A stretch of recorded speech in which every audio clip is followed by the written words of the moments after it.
બે દાયકા બાદ ભુજથી રાજકોટ વચ્ચે દૈનિક ટ્રેન શરૂ કરવામાં આવી છે। સવારે 6:50 કલાકે ભુજ રેલવે સ્ટેશનથી ટ્રેનને લીલી ઝંડી આપવામાં આવી છે।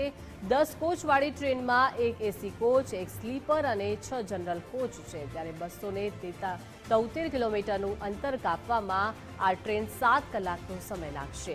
વેકેશન હોવાથી પ્રવાસીઓને આ ટ્રેન ઉપયોગી બની રહેશે। જનરલના 100, સેકન્ડ ક્લાસના 125 અને એસીના 535 ભાડું ચૂકવવાનું રહેશે। ગાંધીધામ, ભચાઉ, સામખિયાળી, માળિયા, દહીસરા, મોરબી સ્ટોપ નક્કી કરવામાં આવ્યા છે। 30 જૂન સુધી રેલવેના અમદાવાદ મંડળ દ્વારા સંચાલન કરવામાં આવશે। ભુજ રાજકોટ જે ટ્રેન ગઈ અત્યારે એ ટ્રેન કચ્છ માટે અને સૌરાષ્ટ્ર માટે બહુ ઉપયોગી છે અને આ ટ્રેનને દ્વારકા સુધી લંબાવવામાં આવે એવી અમારી માંગણી છે। આજે જે 70 પેસેન્જર અનરિઝર્વડમાં ગયા જનરલમાં અને 20 થી 25 પેસેન્જર રિઝર્વેશનમાં ગયા છે। આ સ્પેશિયલ ટ્રેન છે। જ્યારે કાયમી થઈ જશે, જૂન સુધી ચાલવાની છે, ત્યારે આમાં પેસેન્જર વધુ મળવાની આશા છે અને અમારી દ્વારકા સુધીની માંગણી છે કે દ્વારકા સુધી આને લંબાવો અને આમાં ટ્રાફિક ઘણું મળી રહેશે એવી અમારી આશા છે। કચ્છને સૌરાષ્ટ્રને જોડતી ભુજ રાજકોટ ટ્રેન આજથી શરૂ કરવામાં આવી છે।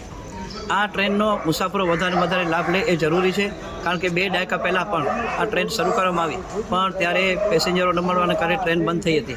ખાસ કરીને આ ટ્રેનની અંદર અંજારને સ્ટોપ નથી આપવામાં આવ્યો। જે રૂટ નક્કી કરવામાં આવ્યું છે એમાં અંજારનું ક્યાં નામ નથી।